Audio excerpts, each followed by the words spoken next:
Masters, ನಾವು ಇವತ್ತು ಒಂದು ವಿಷಯ, ಒಂದು ಜ್ಞಾನವನ್ನು ನಾವೆಲ್ಲ ತಿಳ್ಕೊಳ್ಳೋಣ. ಸೊ ಇದು ಸಾಮಾನ್ಯವಾಗಿ ಎಲ್ರಿಗೂ ಬರ್ತಕ್ಕಂಥ ಪ್ರಶ್ನೆ. ಅದನ್ನ ನಮ್ಮ ಪತ್ರಿಸರು ಒಂದು ಕಥೆಯ ಮೂಲಕ ನಮ್ಮೆಲ್ಲರಿಗೂ ತಿಳಿಸಿದ್ದಾರೆ. ಇದು ಸಾಮಾನ್ಯವಾಗಿ ಎಲ್ರಿಗೂ ಧ್ಯಾನಕ್ಕೆ ಬಂದಂತ ಹೊಸದರಲ್ಲಿ ಬರ್ತಕ್ಕಂಥ ಪ್ರಶ್ನೆ. ಸೊ ಅದಕ್ಕೆ ನಾನು ವಿಡಿಯೋ ಆನ್ ಮಾಡ್ಕೊಳ್ಳಿ ಅಂತ ಕೇಳಿದೆ ಮಾಸ್ಟರ್. ಸೊ ಧ್ಯಾನ ಮಾಡ್ತಾ ಇರ್ತೀವಿ, ಏನಾಗುತ್ತೆ, ಧ್ಯಾನಕ್ಕೆ ಪ್ರಾರಂಭದಲ್ಲಿ ಬಂದಾಗ ಧ್ಯಾನಕ್ಕೆ ಕೂರಕ್ಕಾಗ್ತಿರಲ್ಲ, ಧ್ಯಾನ ಸರಿ ಹೋಗ್ತಿರಲ್ಲ, ಏನೇನೋ ಆಗ್ತಾ ಇರುತ್ತೆ. ಅವಾಗೇನು ಅನ್ಸುತ್ತೆ, ಅಯ್ಯೋ ಧ್ಯಾನ ನಮಗೆ ಬೇಕೇನಪ್ಪ, ನಮ್ಗೆ ಅವಸರನ ಧ್ಯಾನ, ಬಿಟ್ಬಿಡೋಣ, ನಾವು ಬಿಟ್ಬಿಡ್ಬೇಕು ಅಂತ ಅನಿಸ್ತಾ ಇರುತ್ತೆ ನನಗೇನು. ಸೊ ನಾವೇನು ಅನ್ಕೊಂತೀವಿ, ಧ್ಯಾನ ಮಾಡ್ತಿದ್ದೀನಿ, ನನಗೇನು ಬರ್ತಾ ಇಲ್ಲ, ಏನು ಕಾಣ್ತಾ ಇಲ್ಲ, ನನಗೇನು ಲಾಭ ಆಗ್ತಾ ಇಲ್ಲ, ನನಗೆ ಸರಿ ಹೋಗ್ತಾ ಇಲ್ಲ, ಬೇಡ ಧ್ಯಾನ ಬಿಟ್ಬಿಡೋಣ ಅಂತ ಅನಿಸ್ತಾ ಇರುತ್ತೆ. ಪ್ರತಿಯೊಬ್ಬರಿಗೂ ಅನ್ಸುತ್ತಲ್ವಾ ಮಾಸ್ಟರ್ಸ್ ಹಾಗೆ? ಸೊ ಕಂಪೇರ್ ಮಾಡ್ಕೊಂತೀವಿ. ಒಬ್ಬೊಬ್ರಿಗೆ ಧ್ಯಾನಕ್ಕೆ ಬಂದು ಒಂದು ವಾರಕ್ಕೆ ಏನೇನೋ ಕಾಣಿಸ್ತಾ ಇರುತ್ತೆ, ಏನೇನೋ ಅನುಭವಗಳಾಗ್ತಾ ಇರುತ್ತೆ. ಆದರೆ ನಾವು ಧ್ಯಾನಕ್ಕೆ ಬಂದು ಇಷ್ಟು ದಿನ ಆದರೂ ನಮ್ಗೇನೋ ಆಗ್ತಾ ಇಲ್ವಲ್ಲ, ಏನೋ ಕಾಣಿಸ್ತಾ ಇಲ್ವಲ್ಲ. ಅವರಿಗೆ ಧ್ಯಾನ ತುಂಬ ಅದ್ಭುತವಾಗಿ ಆಗ್ತಿದೆ, ನನಗೆ ಆಗ್ತಾ ಇಲ್ಲ, ಬಿಟ್ಬಿಡೋಣವಾ ಅಂತೆಲ್ಲ ಪ್ರಶ್ನೆಗಳು, ನನಗೆ ಈ ಧ್ಯಾನ ಬೇಕಾ, ಈ ಥರ ಎಲ್ಲ ಪ್ರಶ್ನೆಗಳು ಬರ್ತಾ ಬರುತ್ತೆ ಅಲ್ವಾ ಮಾಸ್ಟರ್ಸ್ ನಮಗೆ ಪ್ರಾರಂಭದಲ್ಲಿ. ಸೊ ಇದಕ್ಕೆ ನಾವೇನು ಮಾಡ್ತೀವಿ, ಪ್ರತಿಯೊಂದನ್ನ ನಮ್ಮ ಪಕ್ಕದವ್ರಿಗೆ ಕಂಪೇರ್ ಮಾಡ್ಕೊಂತೀವಿ. ನಂದು ಸರಿ ಇಲ್ವೇನೋ, ನಾನು ಸರಿಯಾಗಿ ಮಾಡ್ತಿಲ್ವೇನೋ, ಅಥವಾ ಇಷ್ಟು ದಿನ ಮಾಡಿದ್ರು ನಂಗೆ ಯಾಕೆ ಆಗ್ತಿಲ್ಲ ಅನ್ನೋ ಪ್ರಶ್ನೆಗಳೆಲ್ಲ ಹುಟ್ಟುತ್ತೆ. ಸೊ ಆವಾಗ ಏನು ಇದಕ್ಕೆ ಉತ್ತರ ಅಂದರೆ, ಒಂದು ಚಿಕ್ಕ ಕಥೆಯನ್ನು ಹೇಳ್ತೇನೆ ನಿಮಗೆ. ಇದಕ್ಕೆ ಒಬ್ಬ ದೊಡ್ಡ ಯೋಗಿ, ಅವರು ಒಂದು ಗುಹೆಯಲ್ಲಿ ಧ್ಯಾನಕ್ಕೆ ಕೂತ್ಕೊಳ್ತಾರೆ. ಧ್ಯಾನವನ್ನ ಪ್ರಾರಂಭ ಮಾಡ್ತಾರೆ, ಆಳವಾಗಿ ಧ್ಯಾನಕ್ಕೆ ಹೋಗ್ತಾರೆ. ಎಷ್ಟು ಆಳವಾಗಿ ಅಂದರೆ, ಅವ್ರು ಕೂತಿದ್ದು ಅವ್ರಿಗೆ ದೇಹದ ಬಗ್ಗೆನೇ ಅರಿವಿರಲ್ಲ, ಅಷ್ಟು ಆಳವಾಗಿ ಧ್ಯಾನಕ್ಕೆ ಹೋಗ್ತಾರೆ. ಧ್ಯಾನ ಮಾಡ್ತಾ ಮಾಡ್ತಾ ಹೋಗ್ತಾರೆ ಅಷ್ಟೇ.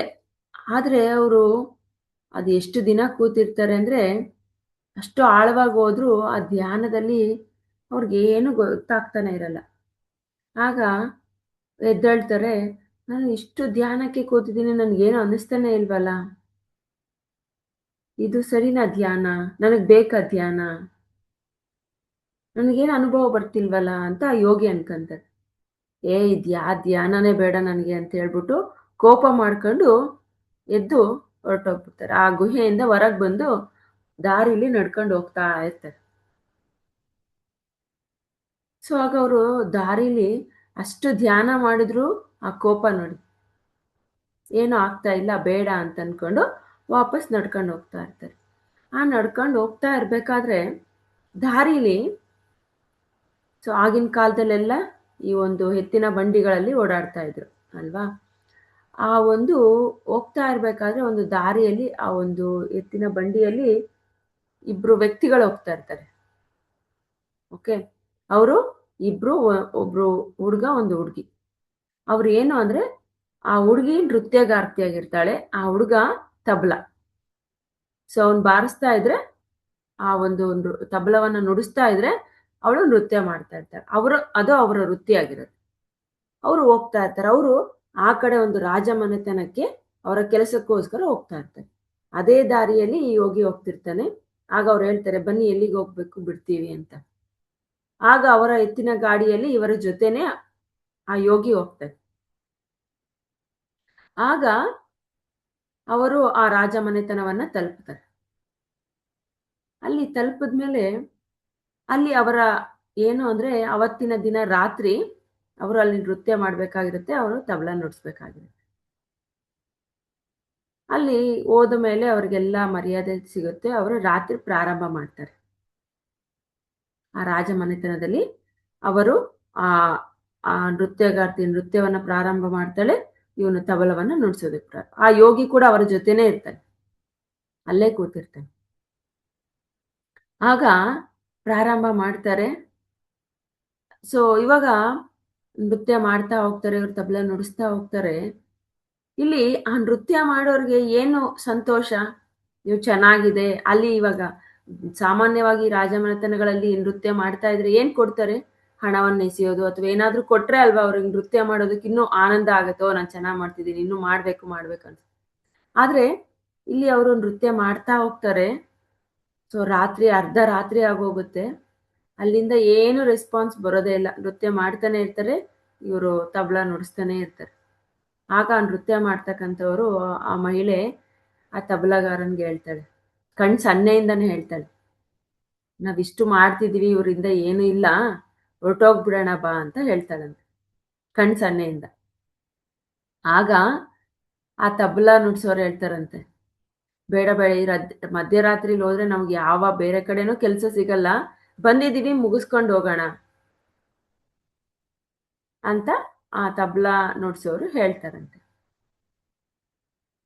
ಆ ಸನ್ನೆಯಿಂದನೇ ಆ ತಬಲಾ ನುಡ್ಸೋರು ಕೂಡ ಹೇಳ್ತಾರಂತೆ. ಆಗ ನೃತ್ಯ ಮಾಡೋರು ಆಯ್ತು ಸರಿ ಅಂತ ಮಾಡ್ತಾ ಹೋಗ್ತಾರೆ. ಇಲ್ಲಿ ಆ ನೃತ್ಯವನ್ನ ನೋಡೋದಕ್ಕೆ ಆ ರಾಜ, ಆ ರಾಜನ ಮಗ, ಆ ರಾಜನ ಮಗಳು, ಹೆಂಡತಿ ಎಲ್ಲ ನೃತ್ಯ ನೋಡೋದಕ್ಕೆ ಕೂತಿರ್ತಾರೆ. ಸೊ ಈ ಸನ್ನೆಯಿಂದ ಎಲ್ಲ ಮುಗಿದ್ಮೇಲೆ ಮಾಡ್ತಾ ಹೋಗ್ತಾರೆ. ಆಗ ಫಸ್ಟ್ ಆ ರಾಜನ ಮಗ ಆನಂದವಾಗಿ ತನ್ನಲ್ಲಿರ್ತಕ್ಕಂಥ ಒಂದು ಕುತ್ತಿಗೆಯಲ್ಲಿರ್ತಕ್ಕಂಥ ಹಾರವನ್ನ ತೆಗೆದು ಆ ನೃತ್ಯ ಮಾಡೋರ್ಗೆ ಹಾಕ್ತಾನೆ. ಅದಾದ ಸ್ವಲ್ಪ ಹೊತ್ತಿಗೆ ಆ ರಾಜನ ಮಗಳು, ಅವಳು ಕೂಡ ಆನಂದವಾಗಿ ತನ್ನ ಕುತ್ತಿಗೆಯಲ್ಲಿರ್ತಕ್ಕಂಥದನ್ನ ಒಂದನ್ನ ಹಾಕ್ತಾಳೆ, ಸರವನ್ನ, ಮಾಲೆಯನ್ನ. ಫಸ್ಟ್ ಮಗ ಹಾಕ್ತಾನೆ. ಅವಾಗ ರಾಜನ್ ಕೋಪ ಬರುತ್ತೆ, ಫಸ್ಟ್ ನಾನ್ ಹಾಕ್ಬೇಕು, ನನ್ ಮಗ ಹಾಕದ್ನಾ ಅಂತ. ಅಂದ್ರೆ ನಾನು ಅವ್ರಿಗೆ ಏನಾದ್ರೂ ಕೊಡ್ಬೇಕು, ಆದ್ರೆ ನನ್ ಮಗ ಕೊಡ್ತಿದ್ದಾನಲ್ಲ ಇಲ್ಲಿ ಅಂತ ಕೋಪ ಬರುತ್ತೆ. ಓಕೆ ಅಂತ ಅನ್ಕೊಂತಾನೆ. ಆದ್ರೆ ಮತ್ತೆ ಮಾಡ್ತಾ ಹೋದ್ರೆ ಮಗಳು ಹಾಕ್ತಾಳೆ, ಅವಾಗ ಇನ್ನೂ ಕೋಪ ಬರುತ್ತೆ. ನಾನ್ ಹಾಕ್ತಾ ಇದ್ರೆ ನನ್ ಮಗಳು ಹಾಕ್ಬಿಟ್ಲಾ, ಫಸ್ಟ್ ನಾನು ಹಾಕ್ಬೇಕಲ್ವಾ ಅಂತ ಕೋಪ ಬರುತ್ತೆ. ಆಗ ಸರಿ ಅಂತ ಸುಮ್ನೆ ಆಗ್ತಾನೆ. ತಡಿಯಕ್ಕಾಗ್ದೆ ರಾಜ ಏನ್ ಮಾಡ್ತಾನೆ, ಹೋಗಿ ಮಗನ್ ಕೇಳ್ತಾನೆ, ಯಾಕೆ ನೀನ್ ಫಸ್ಟ್ ಹಾಕ್ದೆ ಹಾರವನ್ನ ನೃತ್ಯ ಮಾಡೋರ್ಗೆ, ನಾನ್ ಹಾಕ್ಬೇಕಾಗಿತ್ತು. ಆಗ ಆ ರಾಜ ಹೇಳ್ತಾನೆ, ಆ ರಾಜನ ಮಗ ಹೇಳ್ತಾನೆ ರಾಜನಿಗೆ, ನಾನು ಇವತ್ತಿನ ರಾತ್ರಿ ಮುಹೂರ್ತ ಇಟ್ಟಿದ್ದೆ, ನಿನ್ನ ಸಾಯಿಸ್ಬೇಕು ಅನ್ನೋ ಒಂದು ಮುಹೂರ್ತ ಇಟ್ಟಿದ್ದೆ ನಾನು. ಆದ್ರೆ ಇಲ್ಲಿ ಅವರ ಸನ್ನೆಯಿಂದ ಬೇಡ ಹೊರಟೋಗೋದು, ಇನ್ನು ಮಾಡೋಣ ಅಂತ ಮುಂದಾಕಿದ್ರಲ್ಲ, ಹಂಗೆ ನಿನ್ನ ಸಾಯಿಸೋದನ್ನ ನಾನು ಮುಂದೂಡ್ದೆ. ನಾಳೆ ಸಾಯಿಸೋಣ ಅಂತ ಮುಂದೂಡಿ ನಿನ್ ನೃತ್ಯ ನೋಡೋದಕ್ಕೆ ಕೂತ್ಕೊಂಡೆ. ಆ ಸಮಯ ಆಗೋಗಿತ್ತು, ನಿನ್ನ ಸಾಯಿಸೋದಕ್ಕೆ ಮುಹೂರ್ತ ಇಟ್ಟಿದ್ನಲ್ವಾ, ಆ ಸಮಯ ಮುಗ್ದೋಯ್ತು. ಅದನ್ನ ನಾಳೆಗ್ ಮುಂದೂಡ್ದೆ. ಈ ನೃತ್ಯ ನೋಡ್ತಾ ಈಗ ನನಗೆ ಆ ಮುಂದೂಡೋದಕ್ಕೆ ಇಷ್ಟೊತ್ತು ಟೆನ್ಷನ್ ಇತ್ತು. ಹಾರ ಹಾಕೋದಕ್ಕಿಂತ ಮುಂಚೆ ನಿನಗೆ ಮುಹೂರ್ತ ಇಟ್ಟಿದ್ದು ಹೆಂಗ್ ಸಾಯಿಸ್ಬೇಕು ಏನೋ ಟೆನ್ಷನ್ ಇತ್ತು.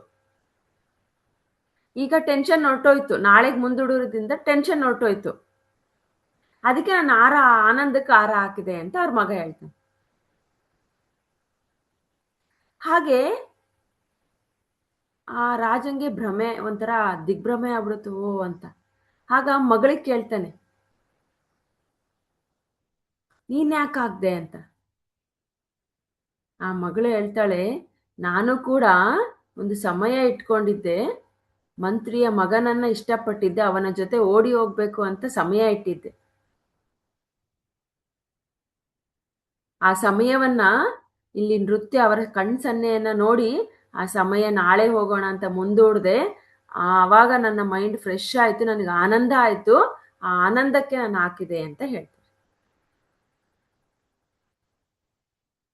ಆಗ ರಾಜ ಅದಕ್ಕೂ ದಿಗ್ಭ್ರಮೆ ಆಗ್ತಾನೆ. ಅವಾಗ ಹೇಳ್ತಾನೆ, ನೀನ್ ದಯವಿಟ್ಟು ಯಾವುದಕ್ಕೆ ಸಾಯಿಸ್ಬೇಕಂತೀಯ, ನನ್ನ ಕ್ಷಮಿಸ್ಬಿಡು. ಮಗಳಿಗೆ ಹೇಳ್ತಾನೆ, ನೀನ್ ಮದ್ವೆ ಆಗ್ಬೇಕಾ, ಇಷ್ಟಪಟ್ಟವ್ರನ್ನೇ ಮದ್ವೆ ಆಗು ಅಂತ ಹೇಳಿ ಬಂದು ಕೂತ್ಕೊಂಡು ಆ ನೃತ್ಯವನ್ನ ಆನಂದಿಸ್ತಾ ಹೋಗ್ತಾನೆ. ಹೀಗೆ ರಾತ್ರಿ ಎಲ್ಲ ನೃತ್ಯ ನಡೆಯುತ್ತೆ. ಸೊ ಆ ರಾಜ ಕೂಡ ಅಲ್ಲಿ ಹಣವನ್ನ ಚೆಲ್ತಾ ಹೋಗ್ತಾನೆ ಅವರ ಮೇಲೆ. ಅವ್ರು ಇನ್ನೂ ಅದ್ಭುತವಾಗಿ ನೃತ್ಯ ಮಾಡ್ತಾ ಹೋಗ್ತಾರೆ. ಆ ಯೋಗಿ ಇವೆಲ್ಲವನ್ನ ನೋಡ್ತಾ ಇರ್ತಾನೆ. ಇವ್ರ ಜೊತೆ ಬಂದಿರ್ತಾನೆ ಆ ಯೋಗಿ. ಇವೆಲ್ಲವನ್ನ ನೋಡ್ತಾ ಹೋಗ್ತಾನೆ. ಸೊ ಬೆಳಿಗ್ಗೆ ಆಗುತ್ತೆ, ಅವ್ರ ನೃತ್ಯ ಮುಗಿಯುತ್ತೆ, ಅವರು ತಿರ್ಗಾ ರಿಟರ್ನ್ ಹೋಗ್ತಾರೆ. ಅವಾಗ ಯೋಗಿ, ಆಗ ಆ ಯೋಗಿ ಎಲ್ಲಿಗೆ ಹೋಗ್ತಾನೆ ಅಂದ್ರೆ ತಿರ್ಗಾ ವಾಪಸ್ ಕಾಡಿಗೆ ಹೋಗ್ತಾನೆ. ಎಲ್ಲಿಗೆ ಹೋಗ್ತಾನೆ? ತಿರ್ಗಾ ವಾಪಸ್ ಕಾಡಿಗೆ ಹೊರಟೋಗ್ತಾನೆ. ಅಂದ್ರೆ ನೋಡಿ ಇಲ್ಲಿ, ಅವರು ನೃತ್ಯ ಮಾಡ್ತಾ ಇದ್ರು. ಮಧ್ಯರಾತ್ರಿ ಏನ್ ಹೇಳ್ತಾಳೆ ನೃತ್ಯಗಾರ್ತಿ? ನಮ್ಗೇನು ಸಿಗ್ತಾ ಇಲ್ಲ, ಹೊರಟೋಗ್ಬಿಡೋಣ ಅಂತ. ಹಂಗೆ ಆ ಹೊರಟೋಗಿದ್ರೆ ಅವರ ಹಾರಗಳು ಸಿಕ್ತಿತ್ತ? ಅಷ್ಟು ಹಣ ಸಿಕ್ತಿತ್ತ? ಹಾಗೆ ಇಲ್ಲಿ ಆ ಯೋಗಿ ಏನ್ ಈ ಕತೆ ಅಲ್ಲಿ ನಡೆದಿರ್ತಕ್ಕಂಥ ಸಿಚುವೇಶನ್ ನೋಡಿ ತಿಳ್ಕೊಂತಾನೆ ಅಂದ್ರೆ, ಅವನು ನಾನು ಇಷ್ಟು ವರ್ಷ ಧ್ಯಾನ ಮಾಡಿ ನಿನ್ನ ಸ್ವಲ್ಪ ಮಾಡಿದ್ರೆ ನನಗೂ ಸಿಕ್ತಿತ್ತಲ್ವಾ,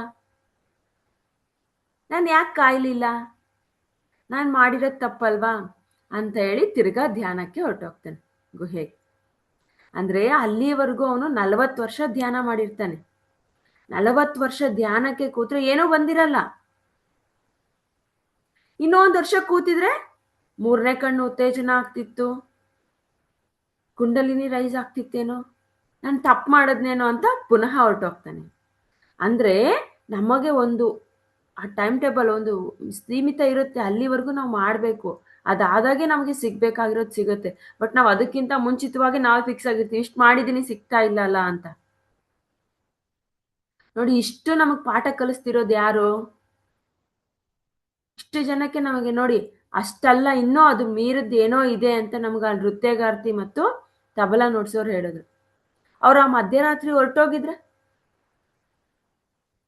ನಂಗೇನು ಇವ್ರು ದುಡ್ಡು ಕೊಡ್ತಾ ಇಲ್ಲ, ಇವರಿಂದ ಏನು ಬರ್ತಾ ಇಲ್ಲ ಅಂತ ಹೇಳಿ ಹೊರಟೋಗಿದ್ರೆ ಏನಾದ್ರೂ ಸಿಕ್ತಿತ್ತ ಅವ್ರಿಗೆ? ನೋಡಿ, ಅವರಿಬ್ರು ಹಾರ ಹಾಕಿದ್ರು, ಅಷ್ಟು ದುಡ್ಡು ಕೊಟ್ರು. ಅಂದ್ರೆ ನಾವು ಇಷ್ಟು ದಿನ ಮಾಡಿದೀವಿ, ಏನು ಸಿಗ್ತಾ ಇಲ್ಲ ಅನ್ನೋದ್ಕಿಂತ ಮಾಡ್ತಾ ಹೋದ್ರೆ ಸಿಕ್ಕೇ ಸಿಗುತ್ತೆ.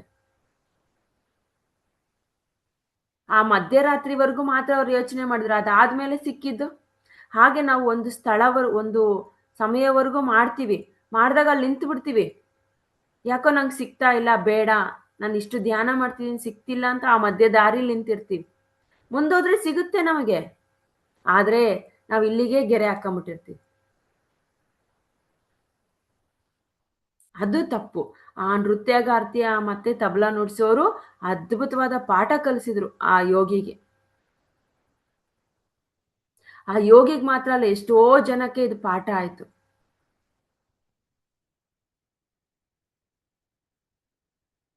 ಅದಕ್ಕೆ ನಮ್ಮ ಗುರುಗಳು ಹೇಳೋದು, ನಮ್ಮ ಪಿರಮಿಡ್ ಮಾಸ್ಟರ್ಗಳು ಕೂಡ ಹಾಗೆ, ನಾನು ಧ್ಯಾನ ಮಾಡ್ತಿದ್ದೀನಿ, ಏನು ಬರ್ತಾ ಇಲ್ಲ, ಅದನ್ನ ನಾವು ಮಾಡ್ತಾ ಹೋಗ್ಬೇಕು, ಮುಂದೆ ಬಂದೇ ಬರುತ್ತೆ. ಯಾವ ಅವಸರ ಕೂಡ ಇರಬಾರ್ದು. ಅವಸರ ಇದ್ರೆ ಏನು ಸಿಗಲ್ಲ. ನಾವು ಅವಸರ ಪಟ್ಟೆ ನಮ್ಗೇನು ಸಿಗದೆ ಇರದಂಗ ಆಗ್ತಿರೋದು. ಅದಕ್ಕೆ ಯಾವತ್ತೂ ಅವಸರ ಇರಬಾರ್ದು. ನಾವೇನ್ ಮಾಡ್ತಾರೆ, ಪ್ರತಿಯೊಬ್ರು ಸಾಮಾನ್ಯವಾಗಿ ಒಂದು ಸ್ಟೆಪ್ ಮುಂದೆ ಹಾಕ್ತಾರೆ, 2 ಸ್ಟೆಪ್ ಹಿಂದೆ ಹಾಕ್ತಾರೆ. ನಾವ್ ಯಾವತ್ತೂ ಹಿಂದೆ ಹಾಕ್ಬಾರ್ದು. ಒಂದು ಸ್ಟೆಪ್ ಅಲ್ಲ, ಹಿಂದೆ ಅನ್ನೋ ಸ್ಟೆಪ್ ಅನ್ನೋ ಪದನೇ ಇರಬಾರ್ದು, ಹಿಂದೆ ಹೋಗೋ ಅನ್ನೋ ಪದನೇ ಇರಬಾರ್ದು. ಯಾವಾಗ್ಲೂ ಮುಂದಕ್ಕೆ ಹೋಗ್ತಾ ಇರ್ಬೇಕು. ಅದನ್ನ ನಾವು ಕಲಿಬೇಕು. ನಾನು ಹಿಂದೆ ಮಾಡಿದ್ದೆ, ನನಗೆ ಬರ್ತಾ ಇಲ್ಲ, ಹಿಂದೆ ಬೇಡ, ಮುಂದೆ ಏನು ಯೋಚನೆ ಮಾಡ್ಬೇಕು ನಾವು.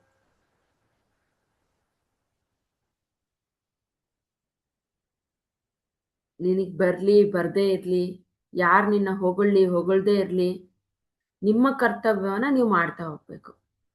ಅದು ಆಗ ನೀವು ಮಾಡ್ತಾ ಹೋದ್ರೆ ಎಲ್ರಿಗೂ ಸ್ಫೂರ್ತಿದಾಯಕವಾಗ್ತೀರಿ ಅಂತ ಈ ಕತೆ ನಮ್ಗೆ ತಿಳಿಸುತ್ತೆ. ಅವ್ರು ನೃತ್ಯ ಮಾಡ್ತಾ ಹೋದ್ರು, ಅವ್ರಿಗೆ ಏನ್ ಬೇಕು ಬಂದೇ ಬರುತ್ತೆ ಅದು. ಅವರು ನೋಡಿ, ಆ ನೃತ್ಯಗಾರ್ತಿ ಮತ್ತೆ ಆ ತಬಲದ ನುಡ್ಸೋರು ಎಷ್ಟು ಜನಕ್ಕೆ ಸ್ಫೂರ್ತಿದಾಯಕರು. ಆ ಮಗನಿಗೆ, ಆ ಮಗಳಿಗೆ, ರಾಜಂಗೆ, ಆ ಯೋಗಿಗೆ, ಎಷ್ಟು ಜನಕ್ಕೆ ಸ್ಫೂರ್ತಿದಾಯಕರಾದ್ರು ಅವ್ರು. ಅವ್ರು ಏನೂ ಬೋಧಿಸಿಲ್ಲ ಇಲ್ಲಿ, ನಾವು ಬೋಧನೆ ಮಾಡಿದ್ರೆ ಮಾತ್ರ ಸ್ಫೂರ್ತಿದಾಯಕರಲ್ಲ. ಅವ್ರ ಕೆಲಸ ಅವ್ರು ಮಾಡ್ತಾ ಹೋದ್ರು, ಆ ಕೆಲಸದಿಂದ ಸ್ಫೂರ್ತಿ ಆಯ್ತು ಇಲ್ಲಿ. ಆ ಕೆಲಸದಿಂದ ಬೋಧಿಸಲ್ಪಟ್ರು ಅವರೆಲ್ಲ. ಅವರು ಮಾಡಿರುವ ಕೆಲಸದಿಂದ ಬೋಧಿಸಲ್ಪಟ್ರು. ಅವ್ರು ಹೇಳೋವಂಥದ್ದಕ್ಕೆ ಮಾತ್ರ ಬೋಧನೆ ಅನ್ನಲ್ಲ, ಅವ್ರು ಏನ್ ಮಾಡ್ತಾರೆ ಆ ಕೆಲಸದಿಂದ ಕೂಡ ಅವ್ರು ಬೋಧಿಸಲ್ಪಡ್ತಾರೆ. ಅಂದ್ರೆ ಅದರಿಂದ ನಾವು ತಿಳ್ಕೊಳ್ಳೋದು ಏನಿದೆ ಅನ್ನೋದೇ ಇಲ್ಲಿ ಬೋಧನೆ ಮಾಡೋದು, ಅವ್ರು ಮಾಡಿರುವ ಕೆಲಸ. ಅದಕ್ಕೆ ಈ ಪಿರಮಿಡ್ ಮಾಸ್ಟರ್ಗಳೆಲ್ಲ ಏನು ಬೋಧಿಸಲ್ ಅವ್ರವ್ರ ಕೆಲಸವನ್ನ ಅವ್ರು ಮಾಡ್ತಾ ಹೋದ್ರೆ ಅವ್ರು ಬೋಧಿಸಲ್ಪಡ್ತಾರೆ ಈ ಪ್ರಪಂಚಕ್ಕೆ. ಅಂದ್ರೆ ಧ್ಯಾನ ಗೊತ್ತಿದ್ರೆ ಧ್ಯಾನ ಹೇಳ್ತಾ ಹೋಗ್ತಾರೆ, ಸೇವೆ ಗೊತ್ತಿದ್ರೆ ಸೇವೆ ಮಾಡ್ತಾ ಹೋಗ್ತಾರೆ, ಎಷ್ಟೋ ಜನ ರ್ಯಾಲಿಗಳು ಗೊತ್ತಿದ್ರೆ ರ್ಯಾಲಿಗಳನ್ನ ಮಾಡ್ತಾ ಹೋಗ್ತಾರೆ. ಅಂದ್ರೆ ಅಹಿಂಸೆ ಬಗ್ಗೆ ಯಾರ್ಯಾರು ಯಾವ್ಯಾವ ಕೆಲಸ ಮಾಡ್ತಾ ಹೋಗ್ತಾರೆ ಅವ್ರ ಆ ಪ್ರಪಂಚಕ್ಕೆ ಬೋಧಿಸಲ್ಪಡ್ತಾರೆ ಅಷ್ಟೇನೆ. ಅವರವರು ಅವ್ರವ್ರದನ್ನ ಮಾಡ್ತಾ ಹೋಗ್ಬೇಕು ಅಷ್ಟೇ, ಇಲ್ಲಿ ಬೇರೇನೂ ಇಲ್ಲ. ಅದೇ ಬೋಧಿಸಲ್ಪಡೋದು. ಸೊ ನಮ್ಮ ಕೆಲಸವನ್ನ ನಾವು ಮಾಡ್ತಾ ಹೋಗ್ಬೇಕು. ನಮಗೆ ಭಗವದ್ಗೀತೆಯಲ್ಲಿ ಗೊತ್ತಿದೆ, ಕರ್ಮಣ್ಣೇ ವಾದಿಕಾರಸ್ತೆ ಮಾ ಫಲೇಷು ಕದಾಚನ.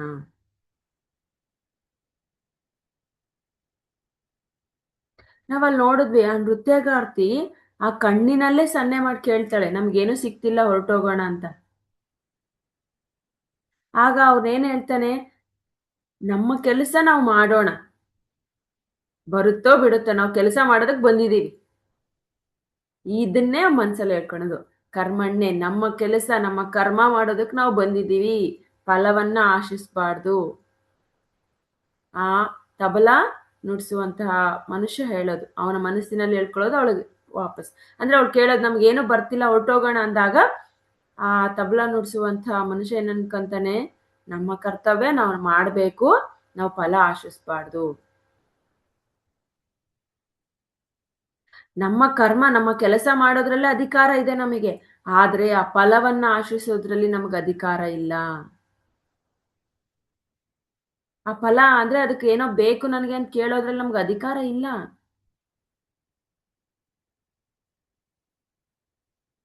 ಹಂಗ್ ಕೇಳಿದ್ರೆ ಆ ಕರ್ಮದಲ್ಲಿ ಇದ್ದಂಗೆ, ನಾವು ಆ ಕರ್ಮದಲ್ಲಿ ಇರಬಾರ್ದು. ಆ ನೃತ್ಯ ಮಾಡೋರೇನಾದ್ರು ಆ ಮಧ್ಯರಾತ್ರಿ ನೃತ್ಯ ಮಾಡೋದ್ ನಿಲ್ಸಿದ್ರೆ ಆ ಕರ್ಮದಲ್ಲಿದ್ದಂಗೆ, ಯಾಕಂದ್ರೆ ಫಲಿತ ಕೇಳ್ದಂಗೆ. ಅದಕ್ಕೆ ನಾವ್ ಯಾವಾಗೂ ಆ ಕರ್ಮದಲ್ಲಿ ಇರಬಾರ್ದು. ನಾನ್ ತಬ್ಲಾ ನುಡ್ಸೋದ್ ನಿಲ್ಲಿಸ್ಬಾರ್ದು, ನೀನ್ ನೃತ್ಯ ಮಾಡೋದ್ ನಿಲ್ಲಿಸ್ಬಾರ್ದು. ನಾನ್ ತಬ್ಲಾ ನುಡ್ಸೋದು ನಿಲ್ಲಿಸ್ಲಿಲ್ಲ, ನೀನ್ ನೃತ್ಯ ನಿಲ್ಲಿಸ್ಲಿಲ್ಲ. ಬೆಳಗ್ಗೆ ಎಷ್ಟು ಬರುತ್ತೆ ಅಷ್ಟು ಪರವಾಗಿಲ್ಲ ಅಂತ ನಾವು ಕೆಲಸ ಮಾಡ್ತಾ ಹೋದ್ವಿ, ಅದು ಕರ್ಮ, ನಾವು ಸರಿಯಾದ ಇದೀವಿ. ಅಂದ್ರೆ ನಾವಿಲ್ಲಿ ಏನ್ ಬರುತ್ತೆ ಬರಲ್ಲ, ಕೊಡ್ತಾರೋ ಕೊಡಲ್ಲ, ನಾನ್ ಮಾಡಿರೋದು ಸರಿನೋ ತಪ್ಪೋ ಅನ್ನದೇನೆ ನಮ್ಮ ಕರ್ಮವನ್ನ ನಾವು ಮಾಡ್ತಾ ಹೋದ್ವಿ, ಅದನ್ನ ಹೇಳಿದ್ದು. ಇವರಿಬ್ರು ನೃತ್ಯಗಾರ್ತಿ ಮತ್ತೆ ತಬ್ಲಾ ನುಡ್ಸೋರು ಈ ಒಂದು ಶ್ಲೋಕಕ್ಕೆ ಮಾದರಿ ಆದ್ರು, ಎಷ್ಟೋ ಜನಕ್ಕೆ ಸ್ಫೂರ್ತಿ ಆಯ್ತು ನೋಡಿ ಇಲ್ಲಿ.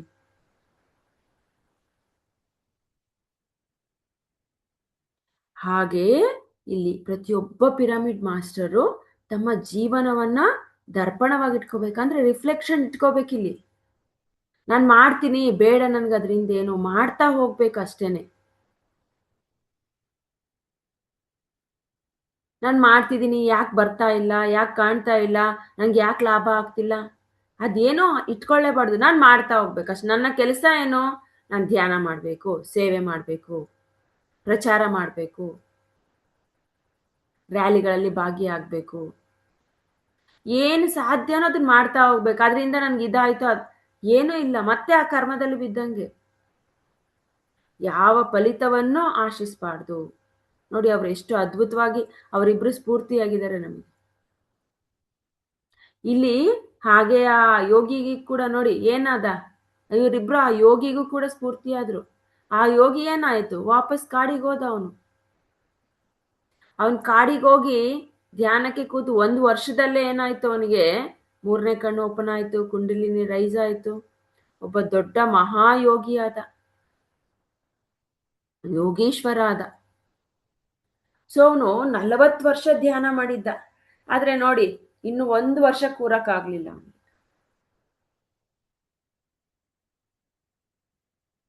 ಅವನಿಗೆ ಆ ಧ್ಯಾನವನ್ನ ನಿಲ್ಸಿದ್ರೆ ಏನ್ ಲಾಭ ಆಯ್ತಲ್ಲಿ? ಧ್ಯಾನ 40 ವರ್ಷ ಮಾಡ್ದ, ನಿಲ್ಲಿಸ್ಬಿಟ್ಟ, ಏನ್ ಲಾಭ ಆಯ್ತು? ಏನು ಲಾಭ ಆಗ್ಲಿಲ್ಲ. ಆ ಮಾಡಿರ್ತಕ್ಕಂಥದ್ದೆಲ್ಲ ಏನಾಯ್ತು? 40 ವರ್ಷದ ವೇಸ್ಟ್ ಆಯ್ತು. ಹೊಳೆಯಲ್ಲಿ ಹುಣಸೆ ಹಣ್ಣು ತೊಳ್ದಂಗೆ ಆಗೋಯ್ತು,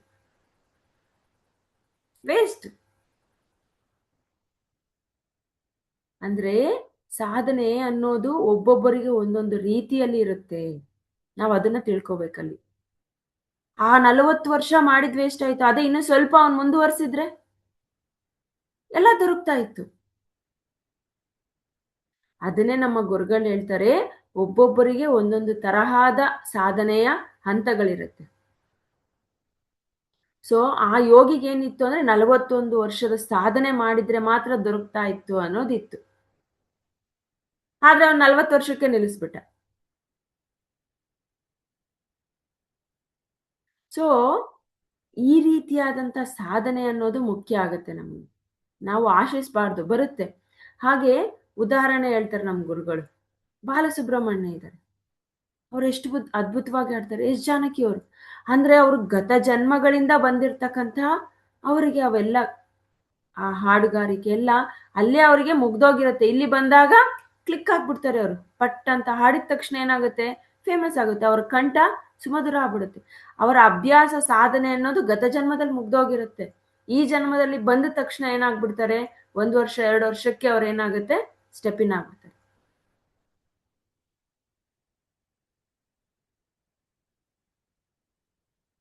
ನಾವು ಈ ಜನ್ಮ ಸ್ಟಾರ್ಟ್ ಮಾಡಿದ್ರೆ ಈ ಜನ್ಮ 41 ವರ್ಷ ಸಾಧನೆಗೆ ಇರುತ್ತೆ. ಗತ ಜನ್ಮದಲ್ಲಿ 40 ವರ್ಷ ಮಾಡಿದ್ರೆ ಈ ಜನ್ಮದಲ್ಲಿ 1 ವರ್ಷ ಸಾಕಾಗುತ್ತೆ. ಹಂಗೆ ಪ್ರತಿಯೊಬ್ಬ ಮನುಷ್ಯನಿಗೂ 41 ವರ್ಷ ಮಿನಿಮಮ್ ಸಾಧನೆ ಅನ್ನೋದು ಇದ್ದೇ ಇರುತ್ತೆ. ಸೊ ಅದನ್ನ ಜನ್ಮ ಪರಂಪರೆ ಅಂತ ಹೇಳ್ತೀವಿ ನಾವು. ನಾವು ನೋಡ್ತಾ ಬಂದ್ವಿ ಯೋಗ ಪರಂಪರೆಯಲ್ಲಿ ಎಷ್ಟೋ ಜನ್ಮಗಳನ್ನ ದಾಟಿದ್ರೆ ಧ್ಯಾನಕ್ಕೆ ಬರ್ತೀವಿ ಅಂತ. ಧ್ಯಾನಕ್ಕೆ ಬಂದ್ಮೇಲೂ ಕೂಡ ನಾವು ಪ್ರಚಾರಕ್ಕೆ ಇಮಿಡಿಯೇಟ್ ಬರ್ತೀವ? ಯೋಗ ಪರಂಪರೆಯಲ್ಲಿ ರಾಜಯೋಗ ನೋಡಿದ್ವಿ. ರಾಜಯೋಗದಲ್ಲಿ 4 ಹಂತ ನೋಡಿದ್ವಿ. ಧ್ಯಾನ ಅನ್ನೋದು ಕಲಿತೀವಿ. ಧ್ಯಾನದಿಂದ ಮನಸ್ಸು ಶೂನ್ಯ ಆಗೋದಕ್ಕೆ ಎಷ್ಟೋ ವರ್ಷಗಳು ಬೇಕು. ಆಲೋಚನಾ ರಹಿತ ಸ್ಥಿತಿಗೆ ಹೋಗಕ್ಕೆ ಎಷ್ಟೋ ಜನ್ಮಗಳು ಬೇಕು, ಎಷ್ಟೋ ವರ್ಷಗಳು ಬೇಕು. ಅದಾದ್ಮೇಲೆ ನಮಗೆ ಕಾಸ್ಮಿಕ್ ಎನರ್ಜಿ ತಗೊಂತೀವಿ. ಆ ಕಾಸ್ಮಿಕ್ ಎನರ್ಜಿ ರಿಸೀವ್ ಮಾಡ್ಕೊಳ್ಳೋಂಥ ಅನುಭವ ಆಗೋದು ಎಷ್ಟೋ ವರ್ಷಗಳಾದ್ಮೇಲೆ. ಯಾಕಂದ್ರೆ ಮನಸ್ಸು ಶೂನ್ಯ ಆಗದೆ ಇದ್ರೆ ರಿಸೀವ್ ಮಾಡ್ಕೊಳ್ಳಲ್ಲ. ಆ ರಿಸೀವ್ ಮಾಡ್ಕೊಂತ ಇದ್ದಾಗ 3ನೇ ಕಣ್ಣು ಉತ್ಪತ್ತಿ ನಮಗೆ ಓಪನ್ ಆಗುತ್ತೆ. ನಾನು ಇವತ್ತು ಬಂದೆ ನಾಳೆ ಆಗ್ಬೇಕು ಅನ್ನೋದಿಲ್ಲ, ಅಲ್ಲಿ ಬೇಕು. ಅಲ್ಲಿ ಆ ತಾಳ್ಮೆ ಅನ್ನೋದನ್ನ ನಾವು ಕಲಿಬೇಕು. ಅದನ್ನೇ ಹೇಳ್ತಾರೆ ಜನ್ಮ ಪರಂಪರೆ ಅಂತ ಹೇಳ್ತಾರೆ.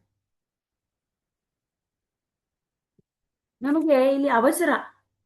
ಅದಕ್ಕೆ ಹೇಳ್ತಾರೆ ಸರ್, చేసుకున్న వాడికి చేసుకున్నంత ಮಾರಾಯ. ಯಾರು ಎಷ್ಟು ಪಡೆದಿರ್ತಾರೆ ಅಷ್ಟೇ ಆಗೋದಿಲ್ಲಿ. ಅವರಿಗೆ ಬೇಗ ಬಂದಿದೆ, ನನಗೆ ಬರ್ತಾ ಇಲ್ಲ. ಅವ್ರ ಗತ ಜನ್ಮದಲ್ಲೇ ಆಗೋಗಿರುತ್ತೆ ಅವ್ರ ಸಾಧನೆ. ನಾವು ಈ ಜನ್ಮದಲ್ಲಿ ಸಾಧನೆ ಬೇಕು, ಅದಕ್ಕೆ ನಮಗ್ ಬಂದಿಲ್ಲ. ಲಾಭ ಮಾತ್ರ ಅಲ್ಲ ಮಾಸ್ಟರ್ಸ್, ಎಲ್ಲಾ ರೀತಿಯಲ್ಲೂ ಇಲ್ಲಿ.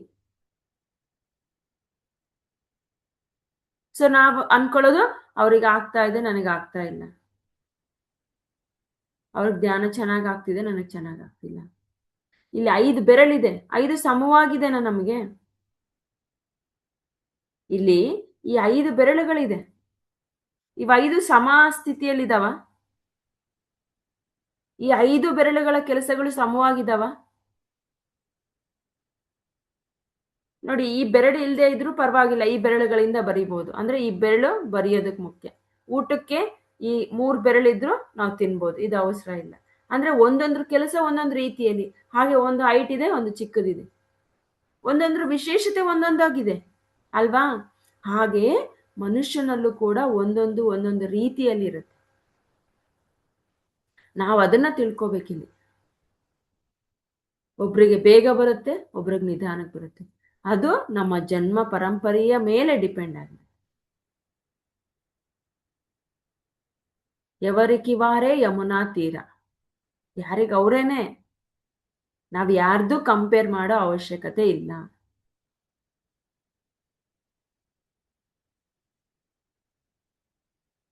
ಅದಕ್ಕೆ ನಮ್ಮ ಗುರುಗಳು ಎಷ್ಟೋ ಉದಾಹರಣೆ ಹೇಳ್ತಾರೆ. ಫಸ್ಟ್ ನಮ್ಮ ಪಿರಮಿಡ್ ಮಾಸ್ಟರ್ಗಳೇ ನೋಡಿ, ಅವ್ರು ಧ್ಯಾನ ಮಾಡ್ತಾ ಮಾಡ್ತಾ ಎಷ್ಟು ಅದ್ಭುತವಾಗಿ ಆಗ್ತಾರೆ. ಇವತ್ತು ಧ್ಯಾನಕ್ಕೆ ಬರ್ತಾರೆ, ನಾಳೆ ರ್ಯಾಲಿಗಳಿಗೆ ಹೋಗ್ತಾರೆ, ಪ್ರಚಾರ ಮಾಡಕ್ ಹೋಗ್ತಾರೆ, ಸೇವೆ ಮಾಡಕ್ ಹೋಗ್ತಾರೆ. ಅದೆಲ್ಲ ಗತ ಜನ್ಮದಲ್ಲಿ ಸಾಧನೆ ಆಗೋಗಿರುತ್ತೆ. ಆ PSM ಮಾಸ್ಟರ್ ಒಂದು ಅಂದ್ರೇನೆ ಅದು. ಅದಕ್ಕೆ ಈ ಧ್ಯಾನದಲ್ಲಿ ನಾವು ಏನು ಅಂದ್ರೆ ತಾಳ್ಮೆಯನ್ನ ತಗೋಬೇಕು. ಸಿಗುತ್ತೆ, ಬರುತ್ತೆ. ನಮ್ಮ ಗತ ಜನ್ಮದಲ್ಲಿ ಸಾಧನೆ ಆಗಿದ್ರೆ ಬಂದ ತಕ್ಷಣನೇ ಬರುತ್ತೆ. ಇಲ್ಲ ಅಂದ್ರೆ ಸಾಧನೆ ಮಾಡಿ, ಬರುತ್ತೋ ಬಿಡುತ್ತೋ, ನಮ್ಮ ಕೆಲಸ ಏನೋ ಅಲ್ಲಿ ಸಾಧನೆ ಮಾಡೋದು, ಸೇವೆ ಮಾಡೋದು, ಪ್ರಚಾರ ಮಾಡೋದು ಅಷ್ಟೇ. ನಂಗೆ ಬಂದಿಲ್ಲ ಬಿಡ್ತೀನಿ ಅದು ಏನನ್ನೂ ಆಶಿಸ್ಬೇಡಿ. ನೀವು ಸರಿಯಾದ ಮಾರ್ಗದಲ್ಲಿ ಬಂದಿದ್ದೀರಿ, ಮಾಡ್ತಾ ಹೋಗ್ಬೇಕು ಅಷ್ಟೇ. ನಮ್ಮ ಕೆಲಸ, ನಮ್ಮ ಏನು ಇಲ್ಲಿ ನಮ್ಮ ಧರ್ಮ ಅಂದ್ರೆ ನಾವು ಸರಿಯಾದ ಕೆಲಸಗಳನ್ನ ಮಾಡ್ತಾ ಹೋಗೋದು. ಈಗ ಧ್ಯಾನ ಗೊತ್ತಿದೆ, ನಾವು ಆ ಧ್ಯಾನವನ್ನ ಮಾಡ್ತಾ ಹೋಗೋದು. ಯಾವುದೇ ಫಲಗಳನ್ನ ಆಶಿಸಬಾರ್ದು. ನಂಗೆ ಯಾವುದೇ ಅನುಭವ ಬಂದಿಲ್ಲ, ಮೂರನೇ ಕಣ್ಣು ಓಪನ್ ಆಗಿಲ್ಲ, ಮತ್ತೆ ನೀವೇನಿದ್ದೀರಾ ಅಧರ್ಮ ಕರ್ಮದಲ್ಲೇ ಇದ್ದೀರಿ, ಮತ್ತೆ ಫಲ ಕೇಳ್ತಿದ್ದೀರಲ್ಲಿ, ಏನ್ ಲಾಭ ಬರುತ್ತೆ ನಿಮಗೆ?